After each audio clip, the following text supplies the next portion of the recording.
పుత్తూరులోని ఇటీవల నగిరిలో పట్టుబడిన టీడీపీకి చెందిన అక్రమ ఇసుక కేసులో రాత్రికి రాత్రి వైఎస్ఆర్సీపీ కౌన్సిలర్లపై అక్రమ కేసులు బనాయించడం రెడ్ బుక్ రాజ్యాంగానికి నిదర్శనమని మాజీ మంత్రి ఆర్కే రోజా వెల్లడించారు. నగిరి కౌన్సిలర్లు బీడి భాస్కర్, బిల్లాలను బుధవారం అర్ధరాత్రి అక్రమంగా అరెస్టు చేసిన నగిరి పోలీసులు గురువారం పుత్తూరు కోర్టులో హాజరుపరిచారు. కోర్టు వీరికి 14 రోజులు రిమాండ్ విధించడంతో సత్యవేడు సబ్ జైలుకు తరలించారు. విషయం తెలుసుకొని పుత్తూరు కోర్టు వద్దకు వచ్చిన మాజీ మంత్రి ఆర్కే రోజా మీడియాతో మాట్లాడుతూ ఎమ్మెల్యే ఖాన్కు రోజు రోజుకు నోరు పెరుగుతోందని, ఇటీవల తన పట్ల తప్పుగా మాట్లాడిన విషయాలపై కేసు పెట్టడంతో పాటు డిఫర్మేషన్ సూట్ వేస్తున్నట్లు స్పష్టం చేశారు. నగిరిలో అక్రమ ఇసుక కేసులో పట్టుబడిన వారందరూ టీడీపీకి చెందిన వారని, నగిరి ఎమ్మెల్యే భానుకు ముఖ్య అనుసరుడైన భరత్ సైతం అరెస్ట్ అయిన వారిలో ఉన్నాడని స్పష్టం చేశారు. రాజంపేట నుండి తిరుపతి మీదుగా నగిరికి వచ్చినప్పుడు టిప్పర్లు ఇక్కడ ఇసుకలను డంపింగ్ చేసుకుని తమిళనాడుకు తరలించారంటే అది వైఎస్ఆర్సీపీకి చెందిన కౌన్సిలర్ల వల్ల జరిగిందని ప్రశ్నించారు. రాజంపేట, తిరుపతి నగరంలో కూటమి ఎమ్మెల్యేలు ఉండగా 3 జిల్లాలకు చెందిన ఎస్పీలు, కలెక్టర్లు, మైనింగ్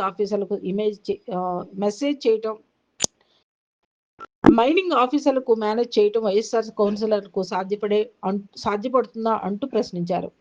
ఎక్కడో చెక్కులో తేడా వచ్చినట్లు టిప్పర్లు పట్టుబడడం జరిగిందని వెల్లడించారు. లెక్కలు సరిచేసుకుని మళ్ళీ ఇప్పుడు వైఎస్ఆర్సీపీ నాయకులపై కేసు పెట్టారని ఆరోపించారు. ఇసుక, గ్రానైట్, బియ్యం మాఫియాలను నగిరి, గంగాధర్ నెల్లూరుకు ఎమ్మెల్యేలు అధిపతులుగా ఉన్నారని తెలియజేశారు. జడ్జి గారు పిలుస్తున్నారు సార్. లోపల మీరు సార్ మీరు ఇక్కడే మీటింగ్ మీరే ఎంకరేజ్ చేసి ఎట్లా సార్ కోర్టులో సార్ జడ్జి గారు పిలుస్తున్నారు సార్. రండి సార్, మీరు కోర్టులోనే ఇక్కడ ఎంకరేజ్ చేసి ఎట్లా సార్? ఎస్ఐ సార్ స్టేషన్కి వస్తే ఎట్లా మీరు మీ స్టేషన్కి వచ్చి ఇక్కడ మీటింగ్ పెడితే గమ్మునుంటారా? స్టేషన్కి వచ్చి మీడియా జడ్జి గారు పిలుస్తున్నారు. రండి, మీరు ఎందుకు ఇట్లా ఎంకరేజ్ చేస్తారు కోర్టు లోపల? మీటింగ్ పెడితే ఎట్లా సార్? మీరు సార్ చూస్తున్నారు, అడ్వకేట్లు అంతా కంప్లైంట్ చేస్తున్నారు సార్. జడ్జి గారికి కంప్లైంట్ చేస్తున్నారు అడ్వకేట్లు అందరూ. సార్ పిలుస్తున్నారు సార్, ఒకసారి రండి సార్.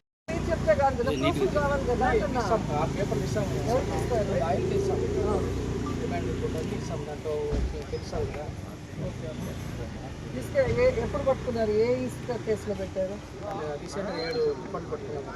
ఓకే, అది ఎవరివి? ఆ టిప్పర్లు ఎవరివి? నువ్వు జీతం తీసుకోవట్లేదా? సార్ ఒక్కరే కాదు కదా, డీటెయిల్స్ నాకు తెలియదు. లీవ్లో ఉన్నాను కాబట్టి నాకు దానికి ఐడియా లేదు. లీవ్లో ఉన్నా వస్తున్నా కేసు స్టడీ చేసి తీసుకురావాలి కదా. పొద్దున్న నుంచి ఉన్నారుగా 11 గంటల వరకు. ఇప్పుడే కదా తీసుకొచ్చారు. మరి మార్నింగ్ నుంచి ఏం చేస్తారు? ఇస్తాం మీకు డీటెయిల్స్ అన్ని పేపర్స్ ఇస్తాం మేడం, చూసుకోండి. లోపల తీసుకెళ్ళారా? రిమాండ్ రిపోర్ట్ ఏది? సైన్ తీసుకుంటాం. రిమాండ్ రిపోర్ట్ ఇస్తాం, కాపీ ఇస్తాం. రిమాండ్ రిపోర్ట్ రిమాండ్ ఇస్తాం. మా జీపీ గారు ఉన్నారు. ఇప్పుడు ఇవ్వండి, లోపల ముందు మేడం లోపల రిమాండ్ రిపోర్ట్ ఇచ్చేస్తాం. ఆయన ఇచ్చేస్తాం. హలో, నిన్నటి వరకు లేని కేసు రాత్రి పోయి పట్టుకున్నాక కేసు రెడీ చేసి డైవర్షన్ పాలిటిక్స్ చేస్తున్నారా? ఎవరిది గవర్నమెంట్? ఎవరు చేస్తున్నారు ఇసుక వ్యాపారం?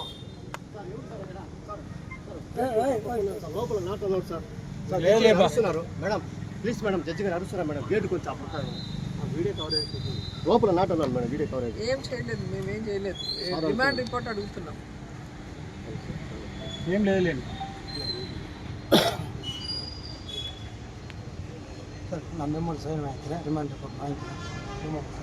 పార్టీ జనసేన కూటమి ఈరోజు ఎంతకు దిగజారిపోయారు అంటే, ఎవరు బలంగా ఒక నాయకత్వం వాయిస్ ఇచ్చినా, ఎవరు బలంగా ప్రజల్లో పనిచేస్తున్నా ఇమీడియట్గా వాళ్ళని ఎలా తొక్కాలి, వాళ్ళ మీద ఎలా ఫేక్ కేసులు పెట్టాలి, అలాగే వాళ్ళని ఎలా భయభ్రాంతులకి గురి చేయాలన్న వర్క్ అయితే పోలీసులు సిన్సియర్గా చేస్తున్నారు. చంద్రబాబు నాయుడు, లోకేష్ ఇచ్చిన స్క్రిప్ట్ని నాకు తెలిసి ఈ దేశంలో ఏ రాష్ట్రంలో జరగనటువంటి విధంగా రెడ్ బుక్ రాజ్యాంగాన్ని ఇక్కడ రచిస్తుంటే ఎలా తప్పుడు కేసులు పెట్టాలి, ఎలా రిమాండ్ రిపోర్ట్లు రాయాలి, ఎలా బెయిల్ రాకుండా వాళ్ళని 60-70 రోజులు మినిమం లోపల పెట్టాలి అనే దాని మీద ఈరోజు కేస్ స్టడీ చేయాలంటే ఆంధ్రప్రదేశ్కి వచ్చి మన పోలీస్ వ్యవస్థ మీద చేస్తే అర్థమైపోతుంది. ఈరోజు 1 కాదు 2 కాదు, ఈ సంవత్సర కాలంలో ఎన్ని తప్పుడు కేసులు పెట్టారు, ఏ విధంగా రిమాండ్లకు పంపిస్తున్నారు. సుప్రీంకోర్టు, హైకోర్టు కూడా వీళ్ళకి మొట్టికాయలు వేసినా కూడా ఇంకా బుద్ధి రాకుండా అవే సెక్షన్స్తో మళ్ళీ రిమాండ్కి పంపించాలన్న ప్రయత్నం చేస్తున్నారో ఒకసారి మీడియా మిత్రులు తెలుసుకోవాలి. దీన్ని ప్రజలకు కూడా తెలియజేయాలని కూడా కోరుకుంటున్నాను. ఈరోజు నగిరి విషయానికి వస్తే ఇక్కడున్న ఎమ్మెల్యే గాలిలో గెలిచిన గాలిగాడు. కరోనాలో ప్రజలతో లేడు, ప్రజల్ని పట్టించుకోలేదు, ప్రజలకు ఒక చిన్న పని కూడా చేయలేదు. ఆ తర్వాత ఏ రోజు కూడా ప్రజలలో ఆయన లేడు. ఈవీఎంలో మ్యానిపులేషనో లేకపోతే గాల్లో గెలిచాడో ఆ దేవుడికి తెలియాలి. నగిరి నియోజకవర్గంలో గెలిచిన రోజు నుంచి ఈ రోజుటి వరకు ఒక్క అభివృద్ధి కార్యక్రమం చేశాడా? కేవలం దోచుకోవటం, దాచుకోవటం. ఈరోజు ఇసుకలో పట్టుబడ్డ వాళ్ళంతా తెలుగుదేశం పార్టీ వాళ్ళు, ఎమ్మెల్యే భానుప్రకాష్కి ముఖ్య అనుచరులు. నిజంగా ఈరోజు మీరు చూడాలి, ఇంత పెద్ద పెద్ద టిప్పర్లు ఇసుకని డంప్ చేసుకొని తమిళనాడుకి వెళ్తున్నాయి. ఎక్కడి నుంచి వెళ్తున్నాయ్యా అంటే రాజంపేట నుంచి తిరుపతి మీదుగా నగిరికి వచ్చి ఇక్కడ డంపింగ్ చేసుకొని వెళ్తున్నాయి. అంటే ఇది వైఎస్ఆర్సీపీ అధికారంలో ఉందా, కూటమి ప్రభుత్వం అధికారంలో ఉందా? ఈరోజు రాజంపేట నుంచి చూస్తే తెలుగుదేశం పార్టీ ఎమ్మెల్యేలు, తిరుపతిలో జనసేన ఎమ్మెల్యేలు, వీళ్ళు అఫీషియల్స్తో, పోలీసులతో, మైనింగ్ వాళ్ళతో కొల్లుడై ఈ విధంగా టిప్పర్లు, ఇదేం సైకిల్ బైకు కాదు, ఒక చిన్న బ్యాగ్లో పెట్టుకొని దాచి పెట్టుకొని వెళ్ళటానికి, ఇంతెంత పెద్ద కంటైనర్లు ఈ విధంగా రాజంపేట నుంచి వెళ్తుంటే ఏం చేస్తున్నారు సంవత్సర కాలం పోలీసులు, మైనింగ్ వాళ్ళని అడుగుతున్నా. ఈరోజు ఏదో లెక్కల్లో తేడా వచ్చి వాళ్ళల్లో వాళ్ళకి అరెస్ట్ చేయడం జరిగింది. అరెస్ట్ చేసిన వెంటనే వాళ్ళ లెక్క సెట్ అయింది అనుకుంటానేమో. రిమాండ్ రిపోర్టు చాలా నార్మల్గా రాసి వెంటనే 3వ రోజుకి బెయిల్ వచ్చింది. ఇన్ని కంటైనర్లు దొరికిన తర్వాత కూడా మరి ఆయన బయటకు వచ్చి సాక్ష్యాధారాలని తారుమారు చేయడా? ఎలా బెయిల్ వచ్చింది? మరి ఆ విధంగా పోలీసులు రిమాండ్ రిపోర్ట్ రాసింది నిజం కాదని నేను ప్రశ్నిస్తున్నా. దీన్ని సర్క్యులేట్ చేశారని చెప్పి వైఎస్ఆర్సీపీ సోషల్ మీడియా పిల్లల్ని 2 రోజులుగా నగిరి సిఐ హెరాస్ చేస్తున్నాడు. పిల్లల్ని తీసుకురావడం, వాళ్ళ ఫోన్లు లాక్కోవడం, వాళ్ళని కొట్టడం, బూతులు తిట్టడం. నేను ఒకటే అడుగుతున్నా, ఈరోజు సుప్రీంకోర్టు అలాగే హైకోర్టు క్లియర్ కట్గా ఇచ్చింది, సర్క్యులర్ ఇచ్చింది. మినిస్ట్రీ ఆఫ్ అఫైర్స్, సుప్రీంకోర్టు ఇచ్చిన జడ్జిమెంట్ని అన్ని రాష్ట్రాలకి సర్క్యులర్ పంపించింది, సెంట్రల్ గవర్నమెంట్ పంపించింది.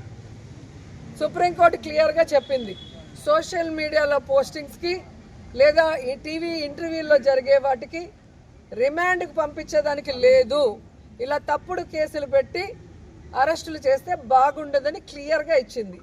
అయినా ఇంకా అవే సెక్షన్లు పెట్టుకుంటూ ప్రజల్ని మోసం చేయటమే కాకుండా ముఖ్యంగా నగరిలో అందరినీ పిలిచి వాళ్ళ ఫోన్లు లాక్కొని వాళ్ళని కొట్టి వాళ్ళని బెదిరించి వాళ్ళకి నచ్చిన పేర్లు రాయమని చెప్తున్నారు. ఈరోజు మీరే పట్టుకున్నారు సిఐ గారు, మీరు ఫోటో ఇచ్చినారు ఈ వెహికల్స్ ముందు నించొని ప్రెస్కి, మీరే ఒక వీడియో ఇచ్చారు. మరి అది ఎవరిదయ్యా అంటే వేలు అనుకో. ఆ వేలు అనుకో ఎవరు? ఎమ్మెల్యే భానుప్రకాష్కి రైట్ హ్యాండ్. మరి ఈరోజు ఆయన లీజుకి ఇచ్చేసాడు, ఆయనకు సంబంధం లేదని పోలీసులు ఎందుకు మాట్లాడుతున్నారు?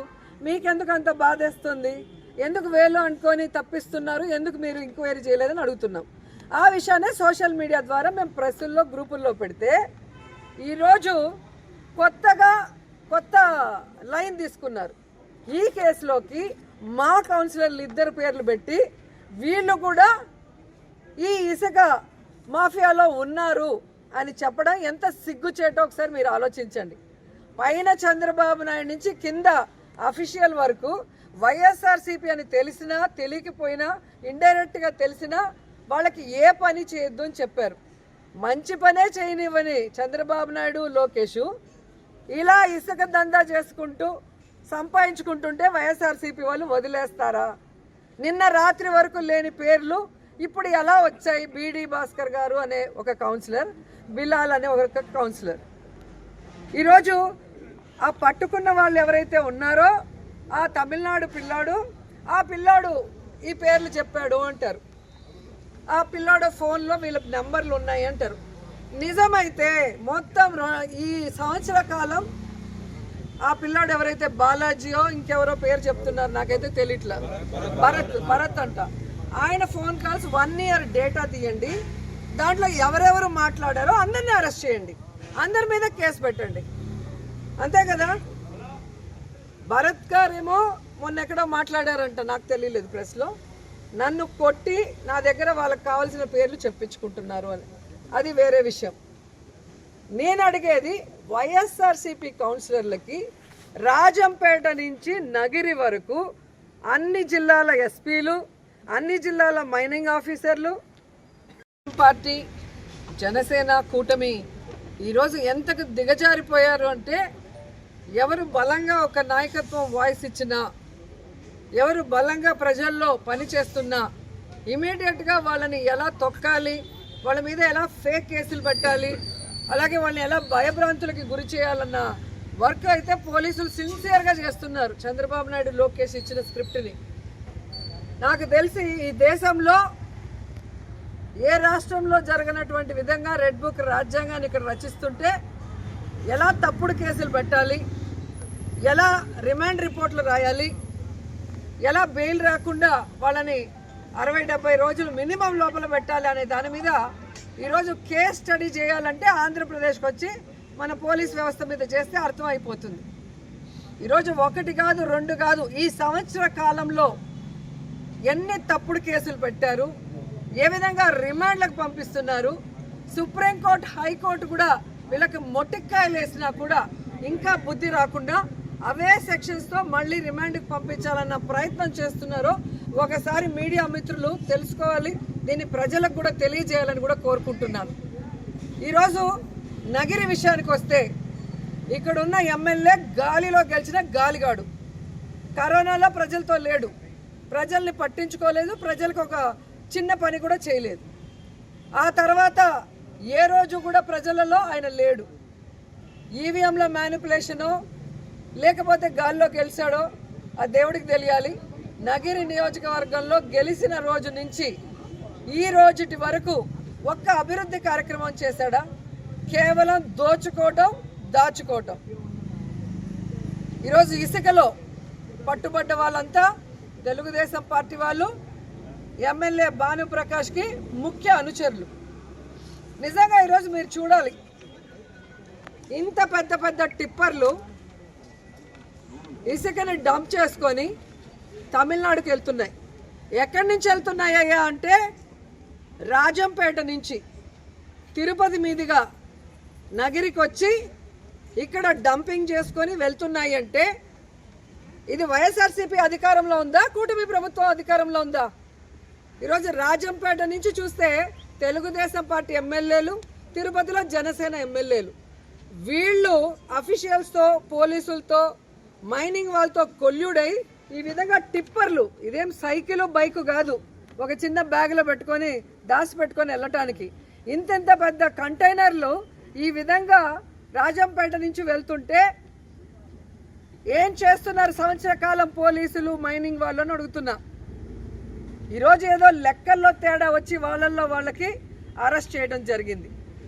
అరెస్ట్ చేసిన వెంటనే వాళ్ళ లెక్క సెట్ అయింది అనుకుంటానేమో, రిమాండ్ రిపోర్టు చాలా నార్మల్గా రాసి వెంటనే 3వ రోజుకి బెయిల్ వచ్చింది. ఇన్ని కంటైనర్లు దొరికిన తర్వాత కూడా మరి ఆయన బయటకు వచ్చి సాక్ష్యాధారాలని తారుమారు చేయడా? ఎలా బెయిల్ వచ్చింది?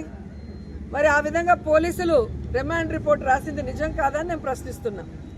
దీన్ని సర్క్యులేట్ చేశారని చెప్పి వైఎస్ఆర్సీపీ సోషల్ మీడియా పిల్లల్ని 2 రోజులుగా నగిరి సిఐ హెరాస్ చేస్తున్నాడు. పిల్లల్ని తీసుకురావడం, వాళ్ళ ఫోన్లు లాక్కోవడం, వాళ్ళని కొట్టడం, బూతులు తిట్టడం. నేను ఒకటే అడుగుతున్నా, ఈరోజు సుప్రీంకోర్టు అలాగే హైకోర్టు క్లియర్ కట్గా ఇచ్చింది, సర్క్యులర్ ఇచ్చింది. మినిస్ట్రీ ఆఫ్ అఫైర్స్ సుప్రీంకోర్టు ఇచ్చిన జడ్జిమెంట్ని అన్ని రాష్ట్రాలకి సర్క్యులర్ పంపించింది, సెంట్రల్ గవర్నమెంట్ పంపించింది. సుప్రీంకోర్టు క్లియర్గా చెప్పింది, సోషల్ మీడియాలో పోస్టింగ్స్కి లేదా ఈ టీవీ ఇంటర్వ్యూల్లో జరిగే వాటికి రిమాండ్కి పంపించేదానికి లేదు. ఇలా తప్పుడు కేసులు పెట్టి అరెస్టులు చేస్తే బాగుండదని క్లియర్గా ఇచ్చింది.